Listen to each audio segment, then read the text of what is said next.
and it sounds so simple, and you hear it so often, but I feel like we hear it so often because it's something that is so overlooked, and that's the fact that you have to read your Bible. Because we talk about shame and what triggers shame when it comes to living a godly life or a bold life, faith. And a lot of times, things that I've heard from people that I speak to is that they don't feel comfortable sharing the gospel because they feel like they don't know enough Bible. They don't feel comfortable enough to talk about Christianity or their faith because they don't know enough about it. And for me, it's unfortunate because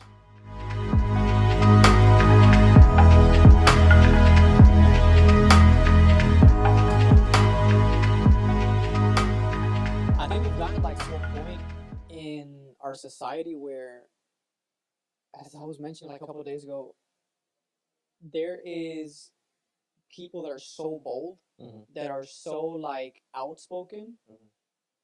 And my thing is like, how can people like that be so outspoken about the wrong thing, or just terrible takes that they have on whatever? But then at the same time, like, we as Christians, we as believers, a lot of times are very like in the background of all this stuff. Like, you don't see us like proclaiming anything. Like, it's not about like, oh, I'm not out of preaching, but like we don't talk about anything. Like, we're just so quiet, man. I mean, and it brings, when you were talking right now, it brings me to that point in the New Testament where it talks a lot about Paul. And I mean, and a lot of the New Testament comes from Paul because of the same reason of the way that he announced or pronounced the way of God, and how God was the truth, and that's what we're supposed to follow. And it brings me to into my head is like, if you were to go into a class at school or anything like that, and you start talking about God, like, how many people would look at you like, funny, like, what the heck's going on? Or some people just straight up ignoring you, like, you know what, like, why do I want you to hear that? It will be it's less likely to see even one person to like really pay attention and even like, let's say, be transformed in that moment, than how during Jesus walking in the earth it was, because they said multitude of people will come to him just to hear what he had to say.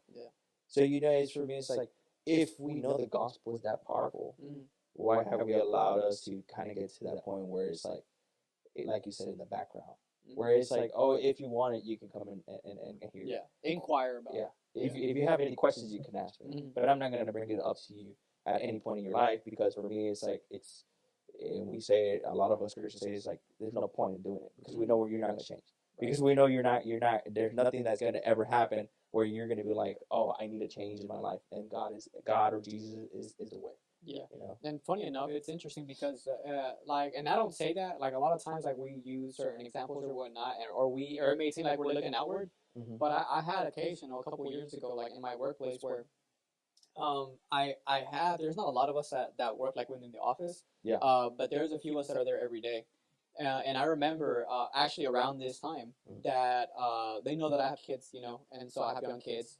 And there's always a topic of conversation around this time about, oh, what are going to be the Halloween outfits, or, the little costumes and all that stuff. And usually when we're talking, like, because we all have, like, a lot of us have, like, kids, like, we're throughout the year, we have conversations about school, about sports, about all the stuff that they're involved in. So naturally, they ask me about that, and so they know that I'm a Christian, but again, I went through, you could say a point in my life where I wasn't like very outspoken. Got it. And so they started asking me about that, about the outputs and whatnot, and it kind of took that for me to really feel comfortable enough to then talk to them about what my beliefs are, and I was very clear with them, like, I didn't hide it or anything like that. Absolutely. In a way. But I told them, oh, you know what, we're Christian, we don't believe in that, like, that's just not what we do. We don't participate in that. And so it really makes me kind of think, and I always think back about that, because it kind of lets you reflect on, like, why does it take something like that for us to really feel a little safe or comfortable enough to speak about these kinds of things, even though we live it every day. Yeah. I 100% understand how you feel in those situations, because maybe again I don't have any kids, so I know we won't ever like have that as like, oh yeah, it happens to both of us. But At least there's yet. other scenarios, yeah, Yeah. at least yeah. But there's other scenarios in our lives that will is those situations will ever confront. Because I mean, even just being like, I'm gonna put it for instance, because you use work right now at work, we're in all that Halloween mode. I mean, one of my supervisors is like crazy about Halloween. She started decorating everything, and then it's funny. Spider webs. It's funny because I came to work one day after a week after a weekend, and I found a pumpkin in my desk, and I'm like, well, there's only one person that I can think of that could have put this here. Yeah. And I started looking at all the other desks to see if they have put anything right, and I started seeing every desk have something. And I was like, at least they put a pumpkin. They ain't put no like spider or anything like that. A witch or something. Yeah, because like for me, it's like okay. But even then, like I look at that pumpkin and I was like, you know what? Like, can I even like, should I even decide to keep it? You know, or should I not confront, but discuss with him like, hey, I don't really do these things, and you know, it comes down to that, and I think it comes down to oneself and how bold is our faith at that moment, and how we generate ourselves into like knowing where there's peer pressure, where there's dilemmas, where the culture in itself is just absorbing everything for you, and you don't walk in the truth or the faith that you have in at that moment. And that's where a lot of people come into a dilemma in their faith. Like, how, what's the scale? Where is it that I can say this is the limit that I want to get to before I say, oh, they're gonna start calling me crazy. Oh, they're gonna start saying that I don't make any sense. And like, in all honesty, and again we go back to the Bible, they didn't care about that. They made it to where it was like, what mattered at that moment was to share the gospel. And if we were to take that into our in consideration in today's world, and that's really what we want to always get into, right? Because the yesterday was the past, today is the present, and tomorrow will be the future. And we know that this culture that we're living on is going to continue to change and modify itself, not, unfortunately, not to the better, but to the worse. And we'll have to, our faith will be tested even more. And so why not, you know, start now and be like, where is our faith, and how much are we do we actually like access ourselves to be able to like really express that to this world. Yeah. No, and I think it's an important conversation to have, especially like in like you said in our day to day, because um that word like that you use is being unashamed of who you are. You know, it's something that unfortunately sometimes we don't think about, and we're not conscious about. Like I feel like a lot of times we go through the motions of like our routines and all that stuff. You know, I'm going to school, I'm going to work. You know, I got to do like all these things, my errands and all these stuff that I got to take care of. That sometimes we don't necessarily find the time to really be bold in our faith, which it shouldn't be that way. You know, but like you mentioned, you know, the Apostle Paul in Romans chapter 1, you know, he says, and it's a very famous quote of his, you know, it says, "For I am not ashamed of the gospel." Because there's a reason for that, you know. It's power, you know, and there's so much that comes from being able to share the gospel, from being able to live out the gospel. And I think that we should be more intentional about how we're living our life, and expressing ourselves in our day to day, and doing it in a way that really does show like it, and it's not just a matter of being like, okay, like if you come to me, like, you know, yeah, like I'll share it. Like, no, like we being bold, you know, because the opposite of being unashamed, you know, when you think about shame, I feel like you think about like hiding, you feel like you're like, you know, but it's not about that, you know, it's about taking that step forward in a world that wants to attack you, that wants to, or sees you a certain way, and being, you know, unashamed in that way. Yeah, no, absolutely. I completely like like when I was hearing you, the word courage came into my head too. Courage. You have to be courageous in this time of our lives where we are like, we know the word. We've been in for several years and the, you know, living the gospel. It is our time to take it and announce it and proclaim it upon this earth. And a lot of us we dictate what we do or how well we do depending on that, right? I mean, even the Bible itself in another verse says, go over the nations and make disciples. And like we see people, in social media, we see other people that go across the world and they start preaching the gospel, or they take their what they know and just start expressing that to the people that are around them. And like, at least to me, it's like if I see someone that I don't know who they are, don't know how they're living with Christ, don't know how exactly their communication with God is, if they're able to do it, and maybe they lack everything, then how can I not do it? That I proclaim to myself, oh, I take the time to talk to God. I take the time to read the Bible. I take the time to prepare myself. And then you're like, to prepare for what? Because everybody's like, oh, you're always supposed to be preparing for when God's coming. Okay, that's perfect. We always have to be ready. But during that lapse of time, what are we doing? And that's where I feel like when this comes to play, where we have to be expressive and be bold and be courageous, so the people can see that we're not ashamed of what we're doing, that we're not in that process where we're going to be like, okay, I'm not going to do it because I know you're going to say that I'm too religious, or everybody talks about cancel culture, like, oh, you're going to cancel me for someone that like, let's say, is somewhat popular in this era. And I mean, at this point in time, if that's all we care about, then why are we doing this? We're worried about the wrong things, to be honest. Yeah, we're worried about the wrong things, because I think the biggest question that comes to mind is, like, what does it look like to live a unashamed life in 2025?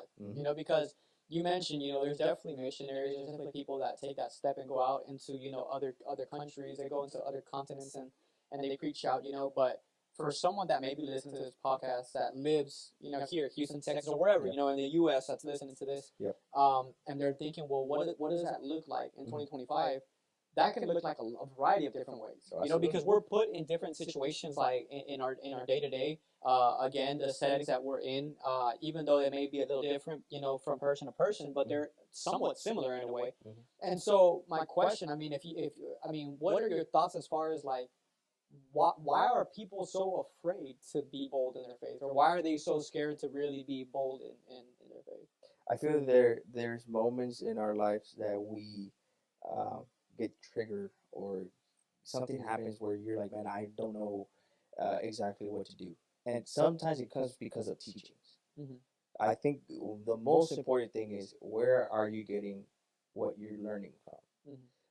A lot of people are going to be like, oh, I hear this pastor, or I hear this person, and he gives me a lot of things that motivates me to become who the person I am, and that's great. But where is your teaching coming from?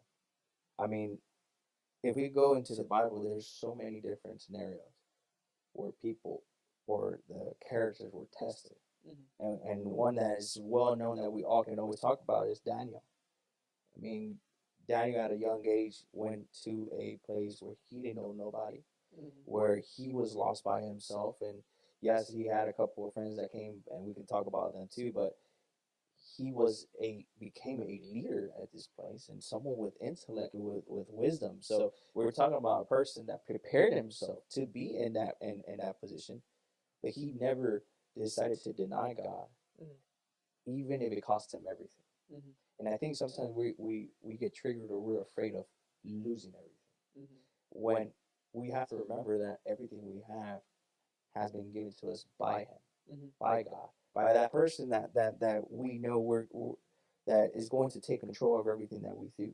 And that's why for me, it's like sometimes we're just scared that we lose everything, and sometimes we're scared of losing the people around us, the people that right now in our life say they're the most meaningful people in my life. They are my family. I can tell them anything. I could be with them at all times. But at the end of the day, it's like you do this switch, and they leave. What then? Yeah, and I think that's the biggest thing that I can remember as far as, like, me personally. Yeah. Because I mean, now I'm who I am now, a 28-year-old father of two, married, leader in church, all that stuff.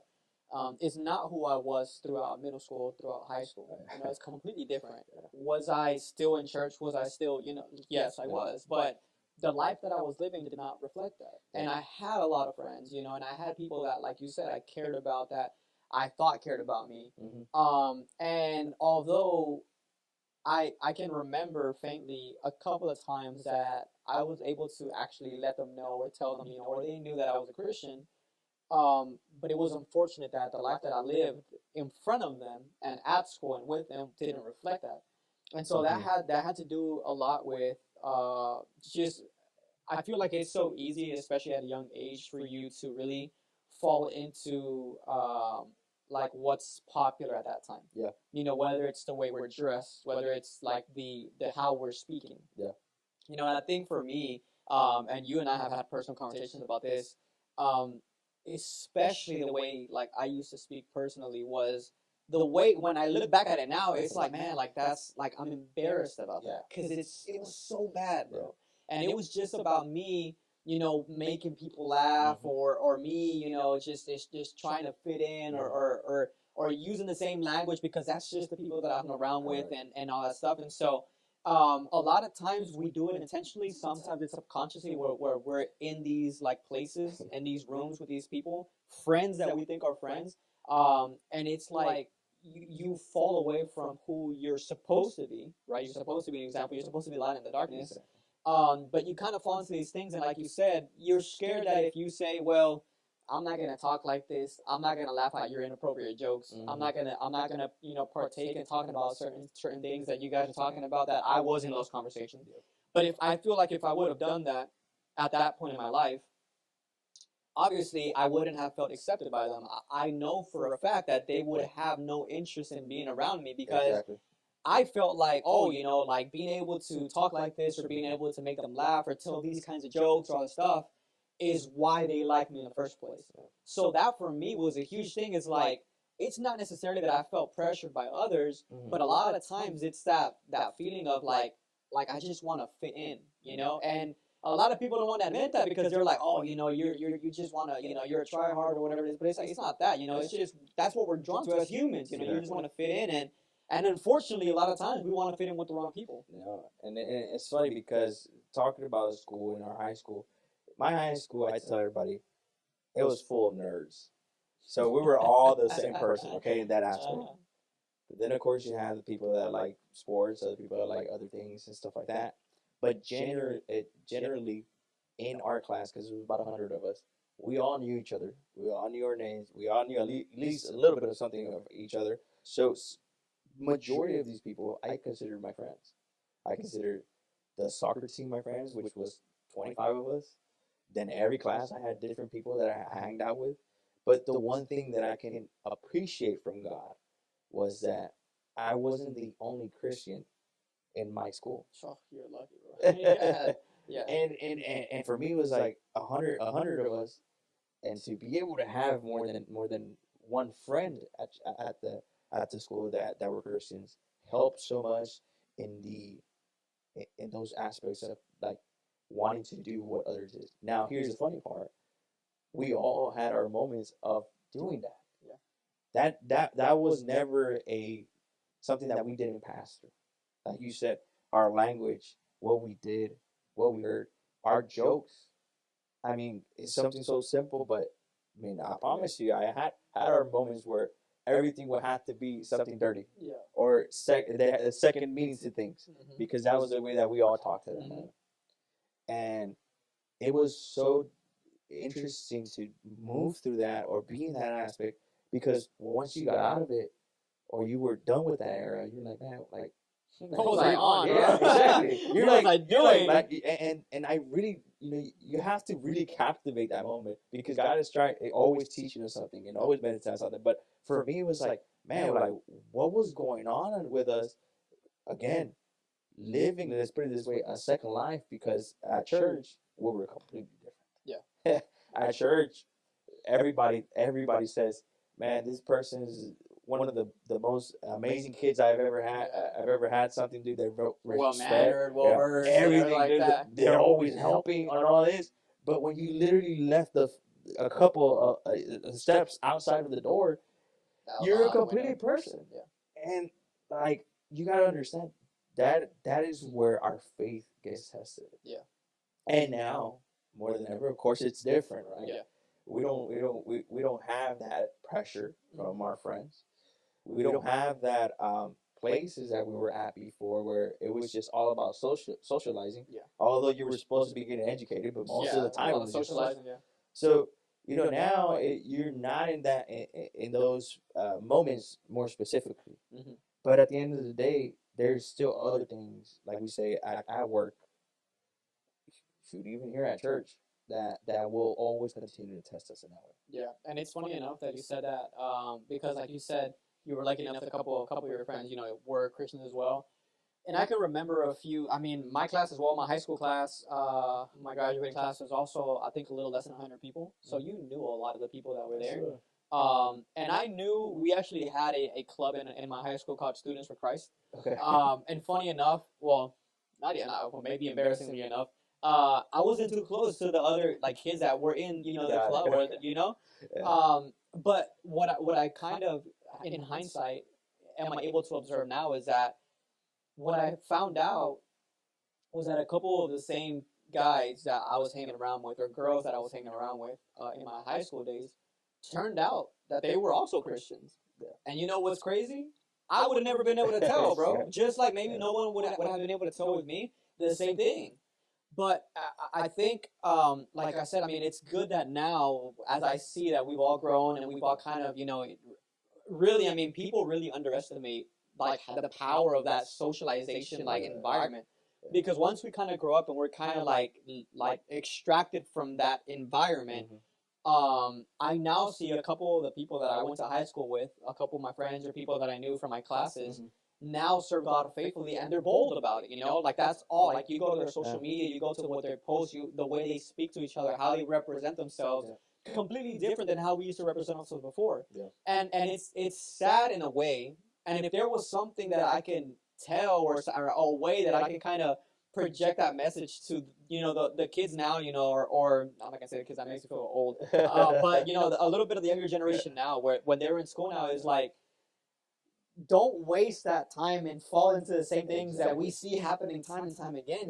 There's no better time for you to be a witness, than when you're around so many people that can be imprinted on, or impression, in that time, and it's crazy because, like we said, there's a lot of examples that we can take from the Bible, like you mentioned, Daniel, and one of my favorite stories, that I really meditate on a lot, is about Shadrach, Meshach, and Abednego, right? These are three guys that were in a powerful position, because they were not just, these were men that had positions over a lot of people. Absolutely. These are people that maybe hung out with the higher class of people. They were very well educated. They were full of wisdom, and they were surrounded and entrusted with a lot in their time, even though they were not from that place. Mm-hmm. Remember, like you mentioned, that they were brought to that place forcefully, away from their culture, away from their family. And they were in the position to where they were very well respected. And what happened is that even though these were young men, even though they had everything in their hands that they could lose, when they were faced with the challenge of basically stepping aside and turning their back on the God that they truly believed in, to bow down to an idol, their response, and I really, trust me when I tell you this, I read it, from the first time I read it, it quite literally left me shocked, because we know the punishment was they were going to be thrown into the fiery furnace to die. That was the punishment. And so these guys, as they refused to bow down, and they were confronted, by the leaders and by the king, they were like, well, we're not going to do it. And so basically, the guy's like, well, you don't do it, you know what's waiting for you. Who's going to save you from that? And they said, well, the God that we serve is going to save us from that. Exactly. And they take it a step further, because they say, even if he does not save us from that, we will still not bow down to your idol. So they were basically saying, hey, kill us. So our trust is that our God has the ability to save us if he wanted to. Absolutely. But even if he doesn't want to, we refuse to bow down. And that's the kind of mentality that we needed this year, in this time, in this society, because like I mentioned, at the beginning, there is too many, I feel, unfortunately, too many loud people that talk about the most abhorrent, blasphemous, things out here, and they're very loud and proud about it. And we have people like us where it's like, man, like we instead of us being out there and spreading a good message that, they're overpowering us, man, and that shouldn't be happening. No, absolutely. Because, like you said it at the beginning, it's like the gospel is power. Yeah. It's authoritative. And my thing is like, that's why the story, it also like, when you read it, you're like, man, like, how did they have that much faith? Yeah. Because nowadays you put someone in the test and maybe not exactly how they do it. Maybe an idol, but not an actual statue. Yeah. Something that is just, we do in our daily lives that is just normal to us, but it's really taking time out of what we can to do other things and actually serve God in that way. But you let them be, and you tell them, hey, you need to stop doing that, and they get all offensive with it. Mm-hmm. They start fighting against you. Yeah. And you're like, man, like, so now, and you don't have anything to lose. It's not even anything. Yeah. Exactly. Yeah. So you're already losing. Then you, as a person, start feeling like, why do I even like express this when no one's gonna hear me? Yeah. And I think that's where it's interesting. And I forgot who said this, but and I think it's in the New Testament. It may have been Paul. He's like, even if I have to preach to these rocks, yeah, they will come alive. That's how he said it. And for me, it's like, it doesn't matter how the person next to you came, but if there's a word or there's something you have to say it, and let them discern it. Let them have to take care of it, because one of the things that us as Christians or as followers of Jesus Christ we have to acknowledge is that for us, in order to show this world that we're not ashamed of Him or live in unashamed, we have to be able to express that. And thankfully, we have many different resources now, such as this one, that one we're doing right now. Social media is the biggest thing right now, and we know that.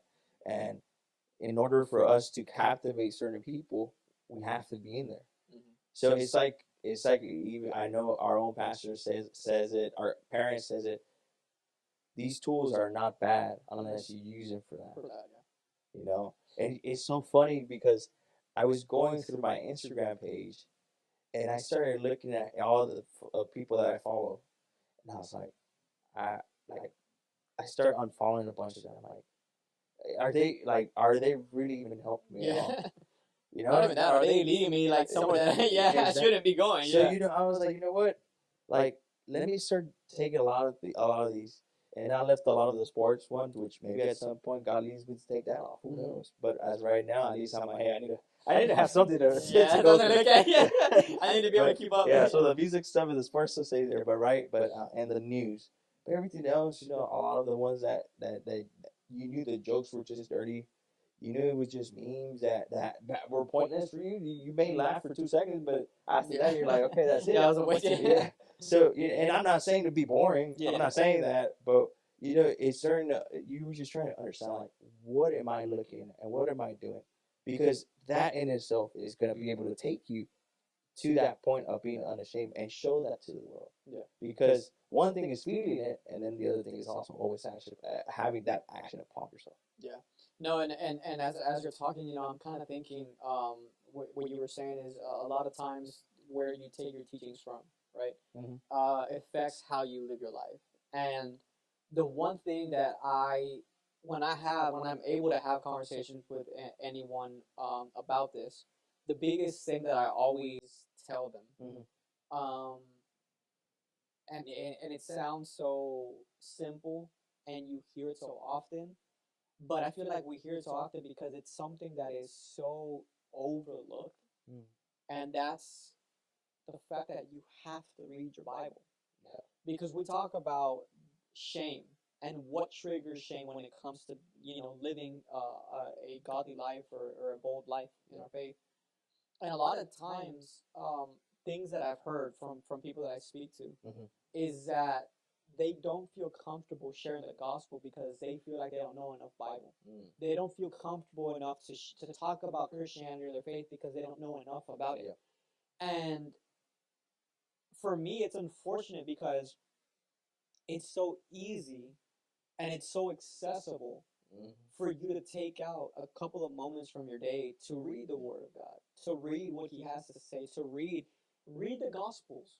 Read, a lot of people say, well, the Bible's a big book, and obviously we want to be able to cherish all of it, but you have to start somewhere, right? Like if you're worried about evangelizing all that stuff, start from the Gospel, start from the root Jesus, read it, learn it, understand it, but because of a lot of people don't do that, and they want to go based off of what the pastor preaches, or the pretty quotes I see on social media, or those little clips and all that stuff. And it's like, yes, those things edify you, but you have to train yourself as well. Like you have to, because unfortunately, if you don't, that shame is going to win every single time. Like I feel like a lot of people are so scared to speak up, because what happens is, and I tell this to, like, again, I used to teach the teenagers here at our church. I tell them all the time, there are non-believers, okay? There are people that are not Christian. They may be agnostic, they may be atheists, they may be humanists, they can be everything but a Christian. And unfortunately, they know more Bible than you. You are a Christian. You've grown up in church. You've been here several years and all this stuff. You're here multiple times a week. You go to all the church camps. You go to all the Bible studies and all that stuff. And that guy out there that has more negative things to say about Jesus than anybody else knows more Bible than you.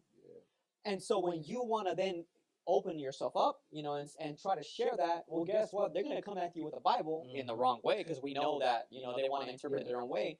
And unfortunately, because of that, people are like, well, I'd rather just be quiet. I'd rather not speak up because I don't know enough. Or I'm not qualified enough is another one. Oh, I'm not a teacher. Oh, I'm not this. Oh, I'm only 15. Oh, I don't know this, whatever it is. And these are things that, like, the enemy uses, like, to try to shame us and say, hey, you don't know enough. Oh, you're not qualified enough. Oh, they're going to tell you something about it. They're going to get you, whatever. And it's like, bro, like, these are the things that are really hindering us from, like we said, living boldly. And it's funny enough, or it's crazy, is that the thing that I see in the Bible that depicts a lot of the being refrain of doing anything, and he was a powerful character in the Bible, was Moses. Because Moses said, "Oh, I can't talk, can't do the speaking the way that you want me to do." I stutter a lot. And we bring that upon ourselves. That's the crazy part. We're not even stutterers when we started, but now we're all stutterers. Yeah, exactly.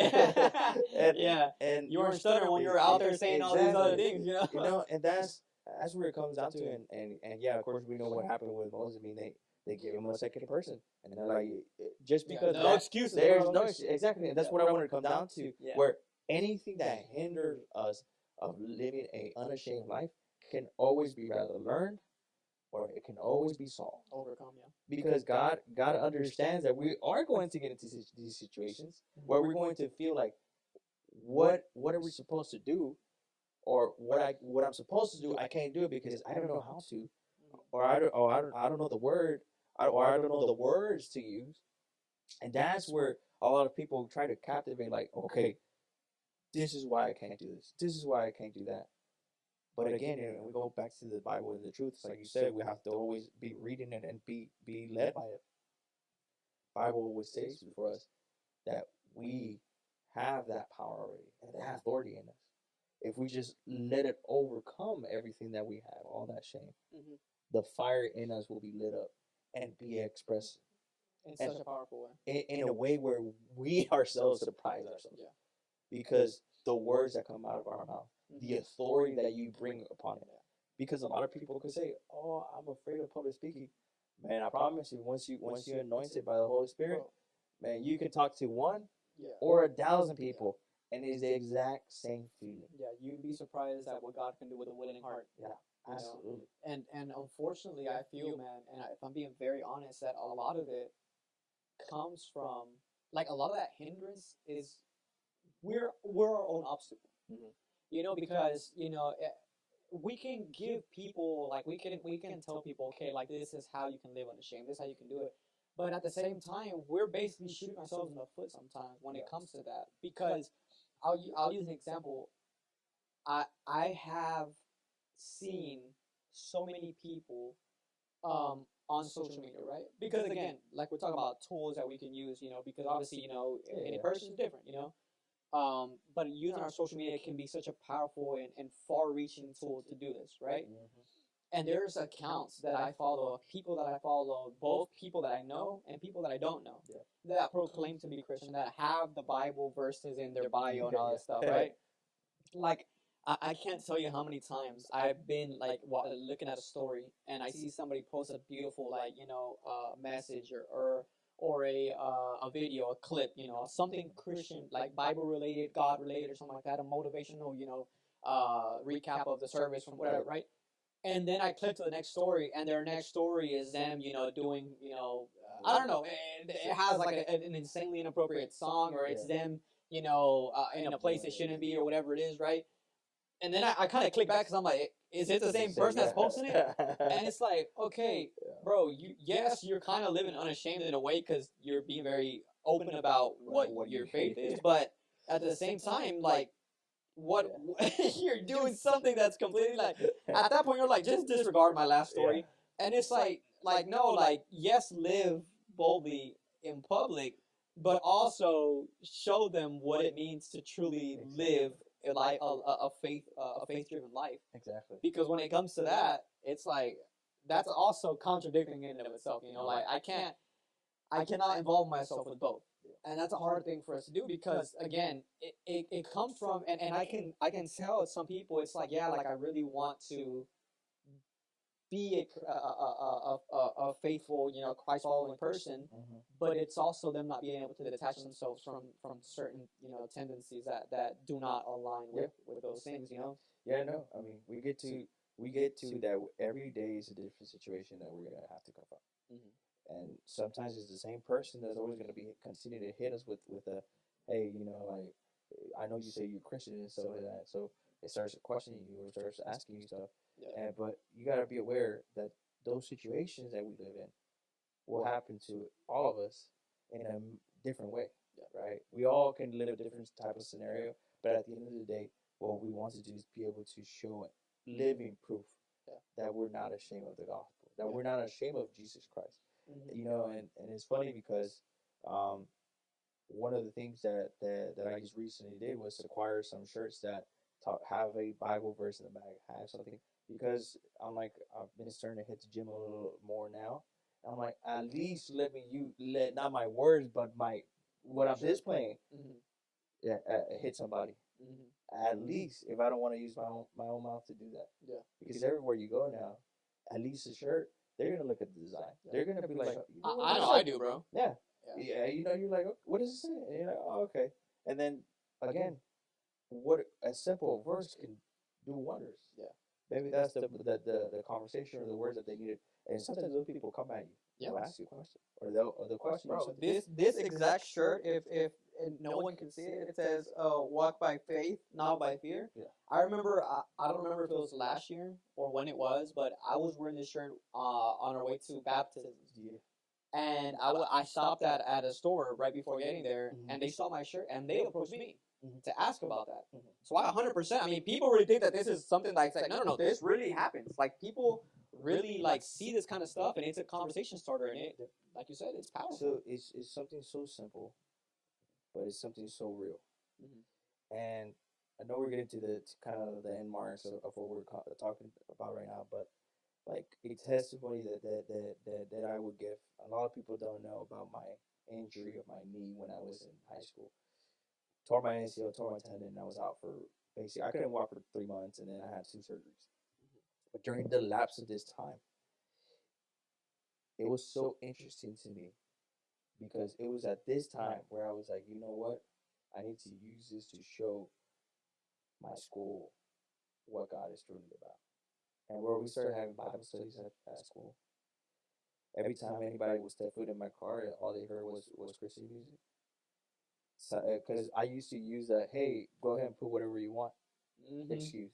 Yeah. Instead of like, oh, I'm just gonna put whatever. And you're like, it's not what I'm not doing it. You know, it's my friend. Or, So, but you know, in my conscience, I understood that it didn't work or wasn't supposed to be the way that we were doing things, right? And we started having a lot of events between the friends again, the group friends that were Christians, and got involved into it. And that's where I met a lot of the Christian musicians that I know now too, and stuff like that. But something had to happen in order for me to learn, hey, this is what God wants to do and wants to use you. And it's so funny because the people that were in our Bible studies, they're still not, let's put it this way, non-believers. They believe in God, but they don't go to church and stuff like that, right? But they still are my closest friends. They still are those people that I'll call or hit up like, hey man, how you doing, man? What's up? Want to go out to eat, whatever. And they let themselves be instructed or taught about God, and they're open to it. And of course, our prayer is always, God, let them be led to you one day. But it's so surreal to me that it was at that moment where God said, you know what, I'm going to use you now because now you're broken. Literally, I was physically I was broken, and emotionally I was broken. It's time for me to be able to use you. So if He uses a broken person to do what He needs to do to show the faith at that moment, how much more us that we were able to walk, we're able to do things, we're able to prepare ourselves and just go out there and be like, you know what, today's a new challenge. We're gonna do this. We're gonna do that. You know, and it's so funny to me because I was also thinking our Thursday services. We always when I do announcements, I always end it. Make sure you invite friends. But are we doing it? Yeah. Are we as people doing it? Because it's so simple to send a message. It's so simple to hit somebody up. Hey man, I have church services in English on Thursdays. I know that you only speak English. Why don't you just come on? No, and that is where, yes, it is a very small thing, but we're being tested. Yeah. And there's very simple ways to do that, because again, we've been talking about social media, being able to show there, because a lot of people are shy, okay, and I'll give them that, okay, you're shy, but you can use that platform to show people, to share, because like you said, you don't know who may be watching, you don't know who may have needed that, you may not know, whatever it is, easy steps to do that, like you said, inviting someone, whether it's to service, to a Bible study, to an event, something so simple, because then you're helping someone, bring them into an environment where they can be edified, and they can be oriented. It can be also in the little things, and again, as we start to conclude this, usually the hardest things that I usually look at, and for believers in the real world, is speaking up in any environment that we're in, even when it's uncomfortable, even when it's awkward, even when we don't know if we should or not. A lot of times, to be honest, we're put in predicaments, as people, like, for example, I mean, I don't know how often this happens. It hasn't happened to me in a group chat, but let's use a group chat for example, because a lot of times, I know group chats are very common now. We're always sending memes, we're always sending, jokes or whatever it is, videos and all that stuff. Um, and I've seen a lot of certain videos or jokes that mock Christianity. Because obviously, Christianity, you could say, is the easiest target, right? Of course. And you have, you're put in a situation where someone is sending a video or something like that that's mocking Christianity, and you're in that group chat. You're seeing this stuff, and you're maybe with your friends or whoever it is, or people that you're close to, and you start seeing these people, like send, laughing emojis, and they're laughing and they're ha ha ha. But then someone takes it a step further, and they're like, man, I can't believe there's still people out here that are brainwashed like this. What do you do in a situation like that? You know what I mean? What would you do? I have been in those situations, and they sometimes do it jokingly, but we have to take it literally in those sense. Yeah. And we get very uncomfortable. Mm-hmm. And it's like you shut down the room so easily because of it. But when it comes to me as a person, I have to be like, hey guys, first of all, I'm not gonna participate in this joke. Yeah. Second of all, this is not something that you should guys be messing with. Mm-hmm. And just and like be like real with them. Just like you guys have your own beliefs in certain criteria or areas where I don't believe the same thing. But I'm not gonna joke about it because I know you're gonna get butthurt or you're gonna have mixed feelings about it. Yeah. And then guess what? You're gonna have mixed feelings about me. Yeah. So the same way that happens, why don't you guys take it that way? Because it's like you said, Christianity is just an easy target. Mm-hmm. But we have to remember that with Christianity, because we know it's the truth and God is alive, using God and just doing plain blasphemy, it causes and it's worse for that person. So when I hear, oh, this person le pasó esto or this happened to them, and you're like, man, like you start thinking about like when they used to be like this, when they used to be like that, and it's so crazy because God even used those moments to bring them to them, and then they were talking all this craziness, and now they're the crazy apparently that they were talking about before, because of the same thing. Yeah. Because at the end of the day, in order for us to really endure not being ashamed in a situation like that, we have to, like you said, speak up and be authoritative with it, and be like, hey guys, like if you're gonna joke about that, do it in like a whole other group chat if you guys want to, but please be very careful what you're going to say, because it's very easy to rather misinterpret or very easy to misunderstand what you're saying, because people haven't been taught and they don't know what they're saying. So that's why even God, when he was crucified, he said, they don't know what they're doing. God, please forgive them. And it goes the same way as that. So yes, be authoritative, but always be compassionate, because they don't know sometimes what they're saying at that moment. Yeah, I think you're better than me in that sense, because I think in that situation, I've had it. Like, here's the thing about me, man. The thing about me is that I take it so personal when they say that. Yeah. You know, even though like a lot of times they're trying to be funny and all this stuff, but I take it so personal because, like you said, I know what I believe in, and I know what it is. So, unfortunately, like I take it more so in the sense of like before we continue, like, are you serious? Like, are we? Do we need to talk about it? Like, or are you just trying to you think you're being funny because I don't find it funny?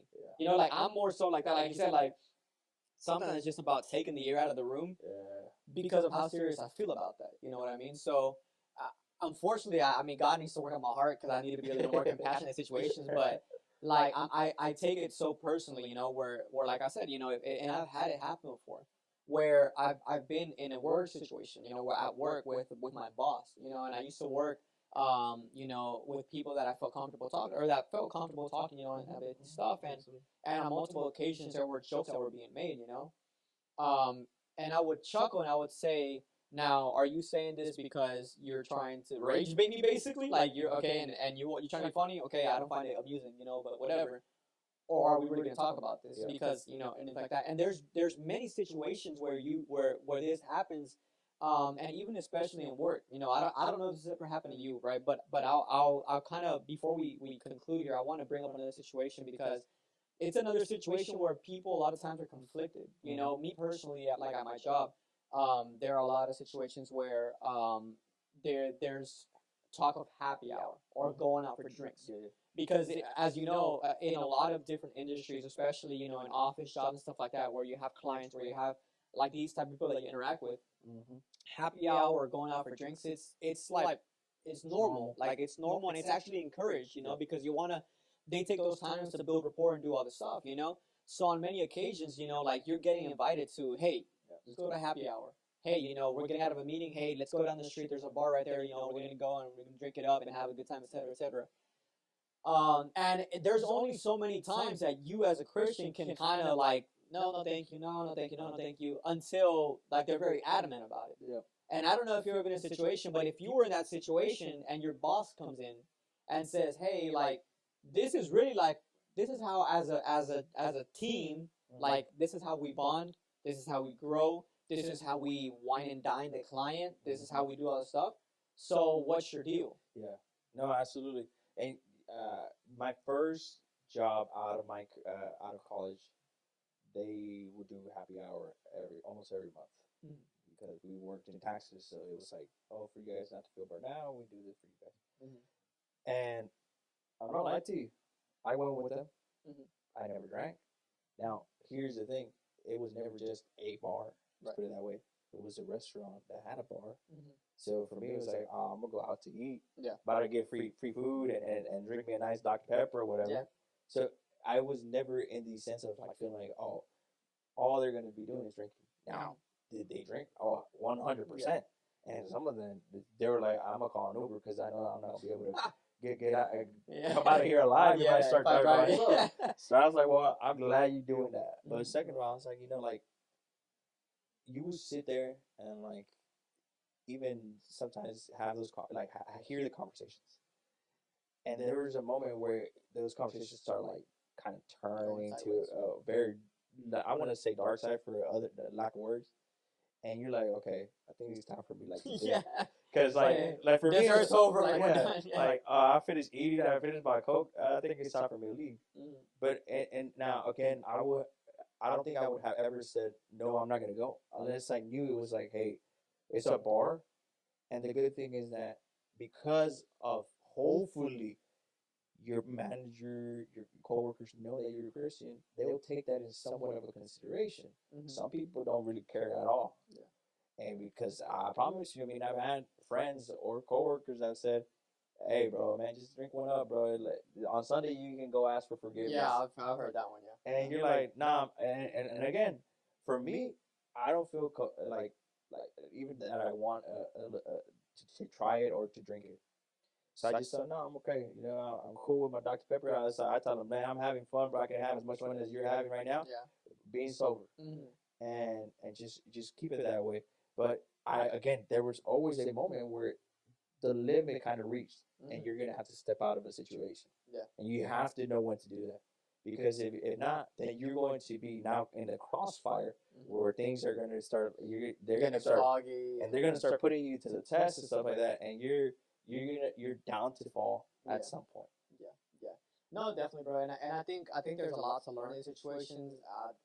It's really hard to say there's a right way to deal with it, because again, everybody can be at a different point in their walk with Christ. Anybody can, like you said, can fall to certain temptations, and it's difficult, man. But ultimately, like, I feel like at the end of the day, we're called to be bold. We're called to be light in the darkness. The salt of the world. We're here for a purpose and a reason, and I think it's important that we kind of get that message out there, that as believers, like, we have to be more outspoken. Yeah, sometimes it gets uncomfortable. Yes, sometimes it gets awkward. Yes, people are going to tell you stuff. Yes, people are going to point at you and look at you a different way. But ultimately, we know that the world hated Jesus first. And he told us that. He's like, if they hate you, guess what? They hated me first. Yeah.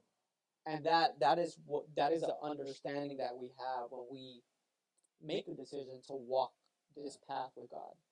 Is to understand is that we're going to be it's not going to be all color de rosas, as I say, or not rose colored, not beautiful, not perfect picture stuff.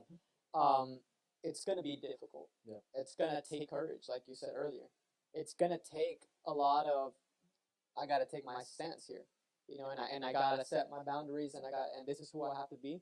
But it's just something that we, first, you and me, right? Like, this conversation between you and me, like, this is personal. Yeah. This is something that we have to learn from and also have to take those same steps. But for anyone out there also listening, that's really what we have to put in our heart to pursue nowadays, because I'll say it, there are many people that are so proud to be wrong nowadays, that are so proud to be, enjoying wicked things in the world, that are so proud to be enjoying things that have no benefit to their life. As a matter of fact, it's detrimental to their life. So why can't we be loud and proud about the living God, the one who created the universe, the one that did everything out of love to save us and give us hope of eternal life. Why can't we do that? Yeah.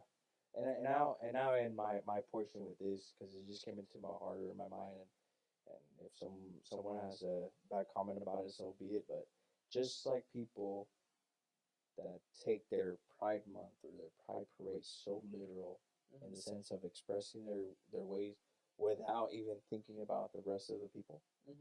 It's the same way that we need to handle our ministry and our walk with God. It's just how they're literally unashamed of whatever they're doing. Same way for us. If if they're beating us, then we're doing something wrong. There's something terribly wrong. Yeah. So that is where I started looking at it. Where do I measure myself? Where do I level myself? And that's why, like, again, I always believe that God showed us how to do it, and how you're supposed to use yourself to do it, your emotions, the way that you are, the person that you are, to act upon it. All that we already have it. What we need is just to take the leap of faith and let God take and do its work. Yeah. And at the end of the day, whether we lose everything, let's put it that way, shoot, lose everything that you have, and end up with the bare minimum, at least when the day comes, you tell the Lord, I did it in your name. Yeah. And He's gonna be like, I know you did it. Yeah. And then be rewarded for it, because everything that we do here on earth will always be judged at the end of the day. So whether we choose to not do it or to do it, either one will always be in the balance, will be justified in that day. Yeah. And He will ask you, and you will have to respond. Yeah. So why not start now? Yeah. And this is for anyone that's a believer or a non-believer. Why not start taking those leap of faith and see where you end up? And I promise you, you will be in a much better situation than where you were before. Yeah. And to kind of bring it all to a close, man, I think Luke 9:26 is the perfect verse to kind of get to where, we're going. And it says, for whoever is ashamed of me, this is Jesus talking. For whoever is ashamed of me and of my words, of him will the Son of Man be ashamed when he comes in his glory and the glory of the Father and of the holy angels. Yeah. Again, this is Jesus talking. This is for people that are unwilling to identify with him in this world. When we had the opportunity to be identified or associated with Jesus, did we do it? Yeah. Because unfortunately, the Word of God says, and Jesus said himself, for those who lived ashamed of me, unfortunately, when the time comes, the Son of Man will also be ashamed of him. So it's a harsh. Some people might say it's a harsh way to kind of view this, or they're hard words, but this is someone who gave everything. So nothing. His life was given for love for us. So why can't we believe unashamed for him? Absolutely. Yeah. And like you said, so it sounds harsh, but it's the truth. And without the truth, we are nothing. Yeah.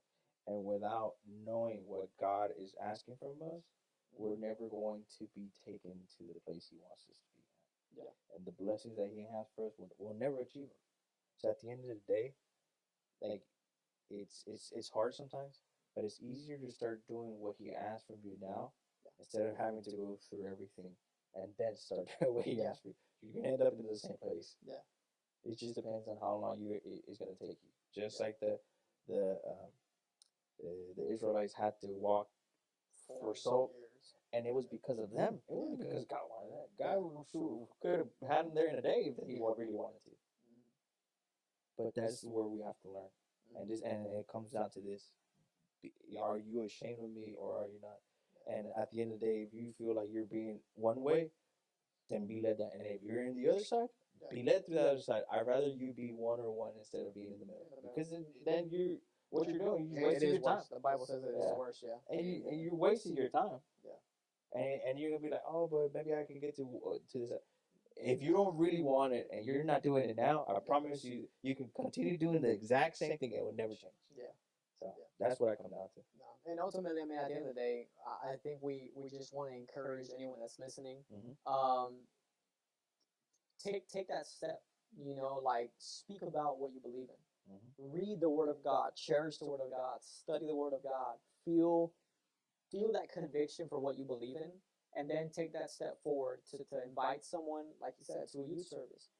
Invite someone to a Bible study. Talk to them about your belief. Talk to them about your faith. You never know the impact it can have.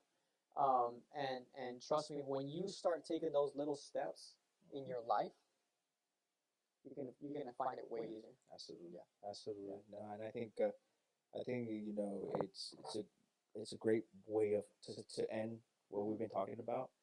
And appreciate you being with me. I mean, I appreciate you, Alex, for taking the time. I know it's quite Shout late. out, Alex. We missed him last time. Yeah, Shout out. I missed him. I missed him last time. He actually told me something about it, so that's why I had as soon as that camera's cut off. Yeah, does but it was a really interesting conversation to have. And I know we have many more in the remainder of our of our time here, Lord willing, right? And but hopefully somebody in the crowd hears this and, like we said, take that step of not being ashamed. Maybe they're going through it right now. Yeah. And I promise you, we'll be praying for you. And like Eric said, just read your Bible and be guided by Him. When you allow that, like he said, we're going to be able to see everything how it's supposed to be meant, or how it's meant to be, and the course of your life will be changed 100%. Yeah. So. Appreciate you, bro. And everybody watching, you know, thank you for joining us. We hope to have you tune in soon. But thank you.